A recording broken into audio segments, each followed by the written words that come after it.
इस वक्त मेरी मौजूदगी बिहार की राजधानी पटना में है, जो नई सियासत का केंद्र बना हुआ है। नीतीश कुमार के बड़े बयान के बाद यहां पर एक तरफ सियासी हलचल है, तो वहीं दूसरी तरफ अब से 1.5 घंटे के बाद नीतीश कुमार 9वीं बार मुख्यमंत्री पद की शपथ लेते हुए दिखाई देंगे। कुल 9 लोग आज पद और गोपनीयता की शपथ लेंगे, जिसमें एक मुख्यमंत्री खुद नीतीश कुमार होंगे, 2 डिप्टी सीएम बीजेपी के नेता होंगे, इसके अलावा 6 ऐसे चेहरे अलग अलग होंगे जिनको जातीय सामाजिक समीकरण साधते हुए आज पद और गोपनीयता की शपथ दिलाई जानी है। 1.5 घंटे का और इंतजार, जिसके बाद बिहार की राजनीति एक नई दिशा को लेकर आगे बढ़ेगी। आपको बताते चले 2020 में बीजेपी के साथ नीतीश कुमार ने चुनाव लड़ा। 43 सीटों पर नीतीश की पार्टी को जीत मिली, 73 पर बीजेपी जीती थी, लेकिन 2022 में बीजेपी के साथ अपनी राह वो अलग कर लेते हैं।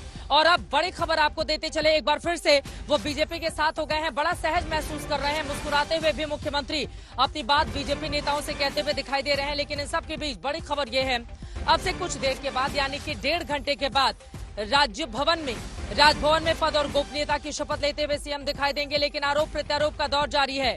बीजेपी और जेडीयू के ऊपर इंडिया गठबंधन के लोगों की ओर से ताबड़तोड़ वार किए जा रहे हैं। पलटू राम बताया जा रहा है नीतीश कुमार को। तो बीजेपी से भी पूछा जा रहा है कि बीजेपी ने भी कहा था कि नीतीश के साथ कभी नहीं जाएंगे, तो फिर आखिर क्यों आ गए।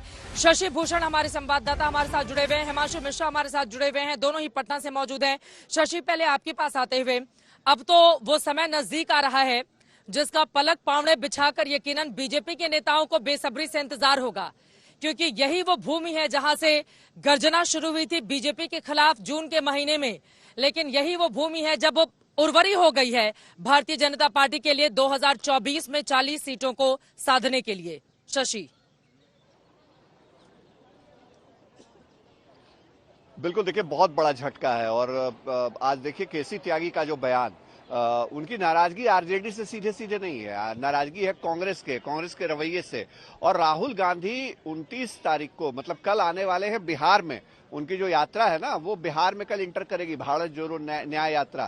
तो राहुल गांधी के कदम बिहार में पड़ने से पहले अगर नीतीश कुमार निकल गए हैं, तो ये समझिए कि कांग्रेस को इससे बड़ा झटका नहीं हो सकता है। अब ठीक है, कहने के लिए मल्लिकार्जुन खड़गे बड़े नेता हैं, कांग्रेस के अध्यक्ष हैं, वो कह रहे हैं कि आया राम गया राम या बाकी जो चीजें हैं। लेकिन नीतीश कुमार ने बिहार में कांग्रेस को बड़ा झटका दिया, और केवल बिहार में ही नहीं दिया है, जो सूत्रधार रहे। अगर आज वो नरेंद्र मोदी के साथ खड़े हैं, अगर वो बीजेपी के साथ खड़े हैं, तो ये अपने आप में एक बड़ी तस्वीर बनती है चित्रा, कि इस वक्त नीतीश कुमार ने विपक्षी एकजुटता जिन्होंने शुरू की थी इसी पटना की जमीन पर, उन्होंने उसी विपक्षी एकजुटता को सबसे बड़ा झटका भी पटना की इसी जमीन से दे दिया है। जी, अब सीधे हिमांशु आपके पास आते हुए, शशि जो बातें बोल रहे हैं उनकी बातों को आगे बढ़ाते हुए एक बयान हम सुना देते हैं, उसके बाद हिमांशु मैं फौरन आपके पास आऊंगी। नीतीश कुमार कल तक हमको गाली देते थे कि ओवैसी बी टीम है। अब नीतीश कुमार को शर्म नहीं आती उसी जगह पर जाकर बैठने के लिए जहां पर हम पर इल्जाम लगाते थे।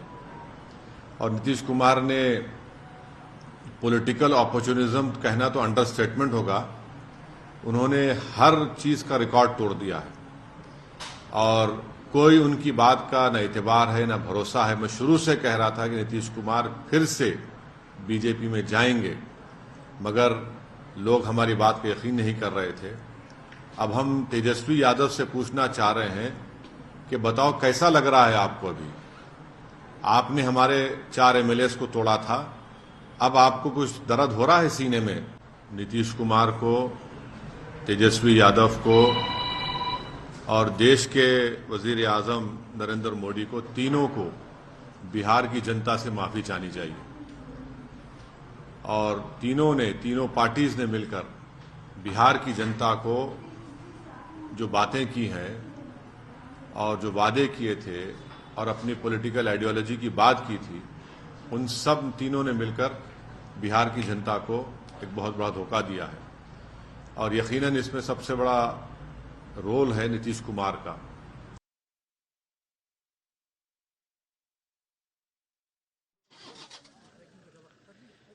असदुद्दीन ओवैसी को आप सुन रहे थे।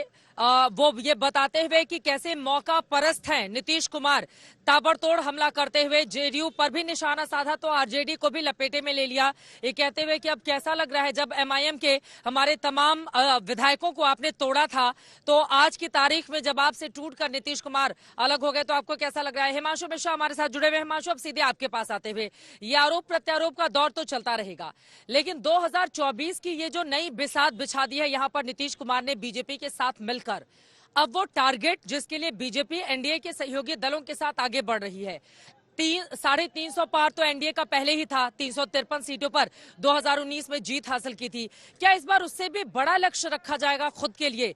क्योंकि इंडिया गठबंधन जिस तरह से ध्वस्त हुआ है इस पटना में, ऐसा बहुत कम इतिहास में देखने को मिला है। हिमांशु, देखिए, बिल्कुल जिस इंडिया गठबंधन की नींव नीतीश कुमार ने रखी थी, अगर वही छोड़ के एनडीए में चले गए, जो लड़ाई की बात करते थे, कहते थे कि बीजेपी को अगर टक्कर देनी है, हराना है, तो सभी विपक्षी दलों को एक होना होगा, वो अब बीजेपी में आ गए हैं। और एक बात तो साफ है चित्रा, कि भारतीय जनता पार्टी पिछली बार 2019 में 303 सीटें जीती थी और उसके गठबंधन ने जो है वो मिलाकर 353 सीटें जीती थी। भारतीय जनता पार्टी का इस बार खुद का टारगेट है। बीजेपी के नेता ये बात कैमरे पे तो नहीं, वैसे तो बोलते ही हैं कि अब की बार तीसरी बार मोदी सरकार और इस बार 400 पार, यानी कि भारतीय जनता पार्टी खुद का पार्टी का टारगेट जो है वो 400 सीटों का रखती है। और साथ ही साथ वो ये भी कहते हैं कि देखिए, अब हम जो है आगे बढ़ रहे हैं। लेकिन भारतीय जनता पार्टी को बिहार और महाराष्ट्र में दो जगह ऐसा लगता था, जहां महागाड़ी की सरकार थी महाराष्ट्र में और महागठबंधन की थी बिहार में, वहां ऐसा लगता था कि यहां पे पार पाना मुश्किल होगा। इसीलिए अगर आप देखेंगे तो महाअघाड़ी की सरकार में शिवसेना में 2 फाड़ कराए, एनसीपी में 2 फाड़ करवाए, और अब जो है नीतीश कुमार को अपने पाले में लाकर एक चीज तो साफ कर दी है। बिहार की सियासत से जुड़े हुए एक बड़े चेहरे के साथ सुजीत झा आ चुके हैं। सुजीत जी, शहनवाज हुसैन आपके साथ हैं। पिछली बार तो मंत्री बन गए थे, अभी लग रहा है थोड़ा इंतजार करना पड़ेगा इनसे। पूछिए जरा, जहां से उतरते ही कुर्सी छिन गई थी, इस बार कुर्सी मिलने वाली है क्या 2 हफ्ते के बाद? 16-17 महीने बाद एक बार बीजेपी फिर से सत्ता में आई है बिहार में। और शहनवाज हुसैन, जैसा कि पता ही है कि उद्योग मंत्री हुआ करते थे, जब ये दिल्ली में थे, दिल्ली से उड़े तो पता चला कि इनकी कुर्सी चली गई। अब फिर कुर्सी आएगी, अभी जो एक्सपेंशन, अभी तो आज कभी लोग ले रहे हैं शपथ। आपको क्या लगता है कि आने वाले समय में फिर आप मंत्री बनेंगे? देखिए, हम लोग व्यक्तिगत अपनी चिंता कहाँ करते हैं, हमारी बारे में निर्णय तो पार्टी को ही करना होता है और हम लोग तो पार्टी के साधारण कार्यकर्ता हैं, जो पार्टी हुक्म देती है वो करते हैं। लेकिन खुशी इस बात की है कि आज फिर से जो मैंडेट मिला था नीतीश कुमार जी को, जो हुकूमत मिली थी, उसमें बीजेपी जेडीयू को गठबंधन को बहुमत मिला था।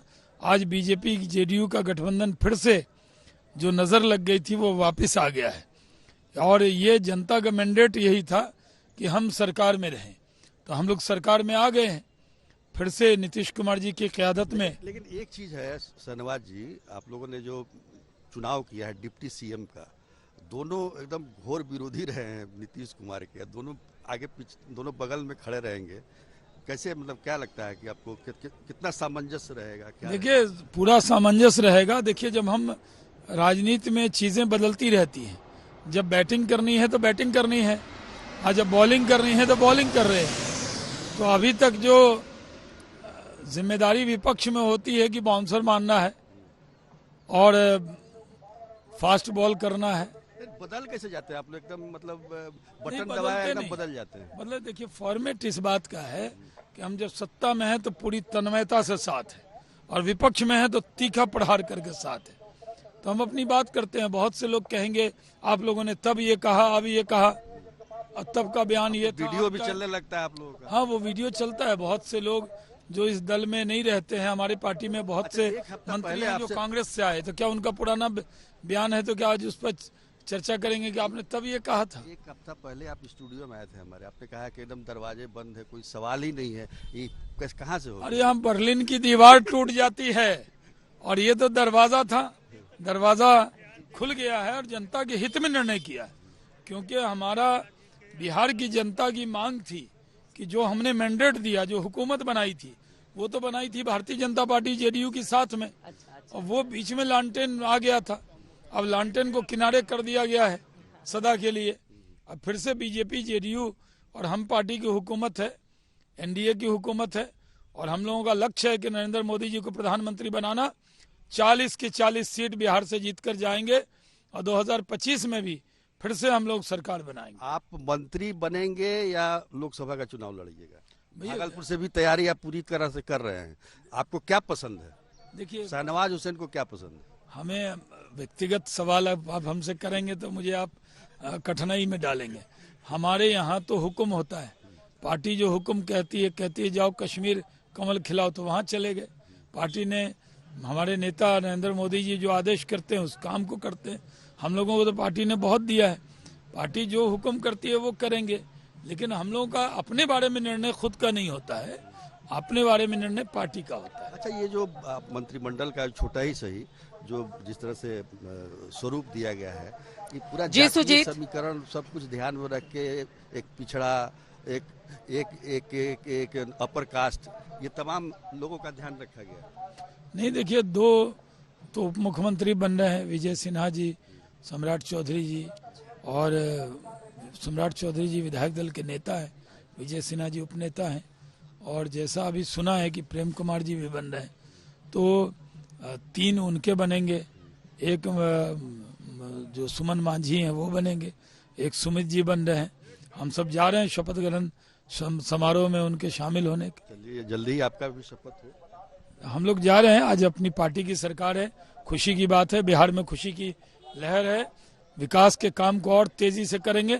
डबल इंजन लग गया है, और डबल इंजन में जो स्पीड होती है वो वंदे भारत के स्पीड से अब बिहार की तरक्की करेंगे। बिहार में उद्योग लगेगा, रोजगार होगा, बिहार के नौजवानों को बिहार की सरजमी छोड़कर जाना नहीं पड़ेगा। जो काम रुक गया था वो काम और तेजी से होगा, क्योंकि डबल इंजन लग गया है। ये डबल इंजन पहले भी था चित्रा, और अभी फिर से डबल इंजन लग गया है। देखिए इस बार के डबल इंजन में कितना हॉर्स पावर ज्यादा है कि विकास की गति और तेज चले। चित्रा, बिल्कुल यकीनन, और जो बातें शाहनवाज हुसैन कह रहे हैं उनके चेहरे के भाव भी इस बात को यहाँ पर पुख्ता करते हुए। लेकिन अपने दर्शकों की जानकारी के लिए बता दें, जरा आसपास की तस्वीरें आप दिखा दीजिए। यहाँ पर आपको बताते चले, सुरक्षा के पुख्ता इंतजाम किए गए हैं। यहाँ पर जितने भी मीडिया कर्मियों की गाड़ियां थी या फिर कैमरे थे उनको दूसरी तरफ शिफ्ट किया गया है, क्योंकि यहाँ पर अब उन तमाम नेताओं के पहुंचने का सिलसिला थोड़ी देर में शुरू हो जाएगा, जो यहाँ की शोभा बढ़ाने जा रहे हैं। एक बार फिर से नीतीश कुमार की वजह से सुरक्षा के यहाँ पर पुख्ता इंतजाम किए गए हैं। थोड़ी देर का इंतजार किया जा रहा है